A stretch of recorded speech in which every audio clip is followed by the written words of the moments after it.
నా పేరు చింతాడ జోగారావు. దళితుల సంక్షేమ సంఘ రాష్ట్ర అధ్యక్షుడిగా కొన్ని సంవత్సరాలుగా వ్యవహరిస్తున్నాను.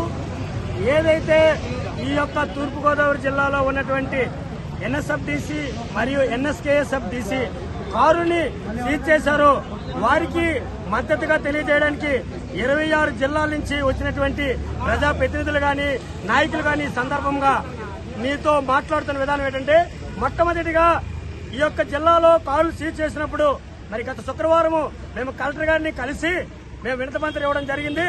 కలెక్టర్ గారు మాకు మాజీ కలెక్టర్ గారు అయినటువంటి వ్యక్తి ఎవరైతే ఉన్నారో మాకు మాట ఇచ్చారు. మంగళవారం మిమ్మల్ని అందరూ పిలిపించి సీజ్ చేసిన కాల్ రిలీజ్ చేస్తామని చెప్పారు.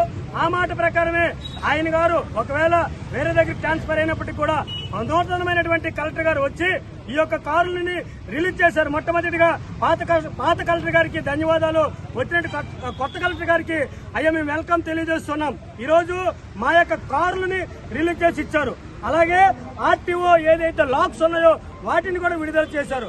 అయితే రాబోయే రోజుల్లో ఇదే జిల్లాలో జరిగినటువంటి సంఘటన మరలా ఏ జిల్లాలో జరగకుండా కార్యాచరణ చేయాలని ఇదే కలెక్టర్ గారు కూడా నాకు ఏ రకమైనటువంటి ఇబ్బంది కలిగించకూడదని మేము కోరుతూ ఈ యొక్క విషయంలో మేము విశాఖపట్నం నుంచి